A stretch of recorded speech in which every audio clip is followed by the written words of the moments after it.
Hi there YouTube, this is Mitch. Today I'm going to do this little video about propagating epiphyllum orchid cactuses.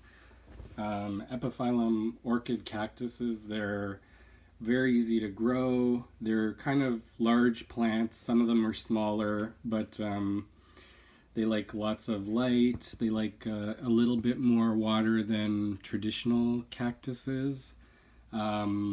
They're succulent plants, as you can see. This is a yellow one right here. And I broke off one of these growths the other day, and I figured this will be a good time to make a little video about how I propagate these cactuses.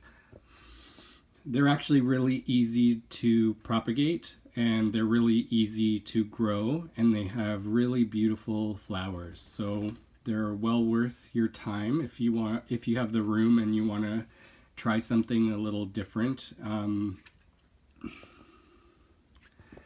Each of these growths can be broken off and propagated. So I'll show you the little piece that these two pieces broke off the other day. So they were like full pieces. And what I did was I just took the pieces and I snapped them. They're pretty easy to snap on this yellow variety. I have a pink one as well, and that one I just cut with scissors because it's a little bit more bendy. So once I have the pieces split, what I do is I just leave them lying out in the air so that this part that's cut open forms a little bit of a seal, and you can see it's kind of dried over and not like an open area anymore. The next thing I do is I take a little cup and I just use a little plastic cup and fill it up with earth. And the earth I use is just like regular cacti and succulent mix. So I just, hello Navi. Hi. So I just, fill up the cup about 2/3 full, almost all the way full. And what I do is take the cutting and I just stick it in there. That's about it. It doesn't really matter, from my experience, how deep you set it in there. And then I just take a little spray bottle and I literally just give it enough sprays to wet the surface. So you can see there's this little line of moisture there, and I don't really wet it a lot because I just want this to have a little bit of moisture in there, and I want to make sure that the cutting is secure. After it's in there, I'm not really going to move it around too much. And what I do after that is I just take another cup and put it on top like that. And I take a couple of pieces of Scotch tape and I tape the lid down. And then what I do is I put it somewhere where it gets some nice sunshine and leave it. So if you look to the left or right here, you can see some other ones. So these are some cuttings of Epiphyllum occipitalum that I got about a month ago, and they've just been sitting there. So I did the cuttings the exact same way. Actually, today's a good day because I have been looking to see if there's any roots coming, and I don't know if you can see that little white thing, but that's the root. So it's finally rooted. It's starting to send out roots, and you can see it's a nice big cutting. I think this one I did it right after Christmas in January. And I've been waiting to see, and let's see this one. Yep, right there. So I don't know if you can see those little white bits, but those are the roots starting to come through. So that took about a month. And probably in another month or two, you'll see some little, like I'll start to see some little growths coming and a new little plant, at which point I can start to open up this lid, letting in some normal air. So it's because this is really humid in here. It's like a little greenhouse, and yeah, conditioning it to the outside. Another way you could do it is take these pieces and cut them up and put them in a little glass of water. So here's one I did with my pink one. It was a piece that broke off in the fall, and I just stuck these pieces in water, and you can see I cut them really small. They're only about 2 inches long, and you can see they're rooted. There's roots in there. I don't know if you can see that, but there's roots in there.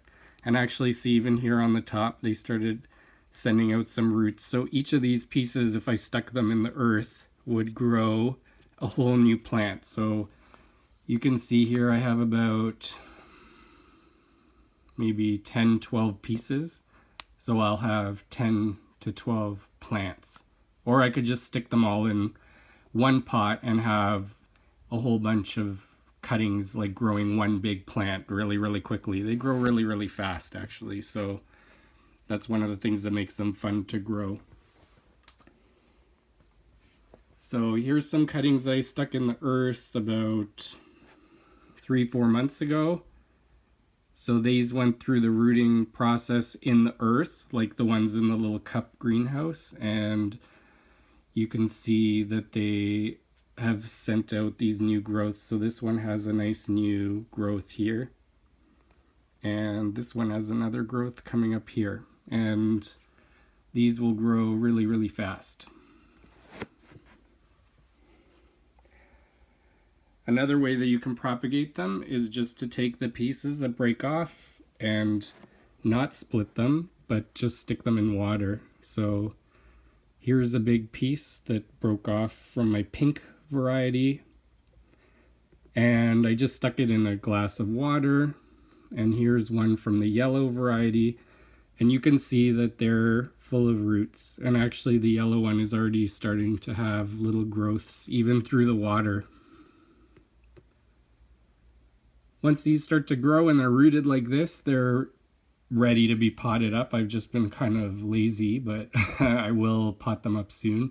The pink one's already rooting too, so I'm gonna have a whole bunch of these orchid cactus plants. And you can see that, you know, I think if you stuck a normal cactus in water, it wouldn't do very well, but that just goes to show you that these are from a tropical area and they don't mind extra water. That being said, that is a lesson that I learned with my pink variety, which I got from my friend, and I propagated it. The first few years I grew it, it didn't do that great for me because I think I was having it a little too dry, and I put it outside in the summer and let it really, really dry out. But my friend told me, you know, she leaves hers kind of sitting in water and let it suck up all the water from the dish that it's in, and then when it's getting near dry again, she waters it again. So I started doing that, and I got a really beautiful big show of blooms this past year. Another thing about these cactuses is they do need a little bit of cool temperature, I find, to bloom really well. So they usually do bloom in the spring, and my last one, the pink one, bloomed in the fall. So I think it's because I left it out so late in the fall, like it was almost near freezing when I brought it in. But it did bloom for me. And another thing I read about these cactuses is that when you see the little buds starting to form, don't move the plant, because a few years in a row, I had at least 1 or 2 buds forming, but I did move the plant and then the buds just dried up and fell off. So don't do that. If you notice the buds, leave it in the same spot for as long as possible. That's why I left my plant out until it was near freezing, because I didn't want to lose the flowers, because I saw it was full of buds. But then as soon as I brought it in the house, it just shot out. All the blooms bloomed. So I'll see if I can put some pictures of it up in this video. One last way that you can propagate these that's really easy is if you break off a piece, just stick them in the dirt in the same pot that they're in. So I did that with this plant. You can see there's a little one here that broke off and I just stuck it in the earth.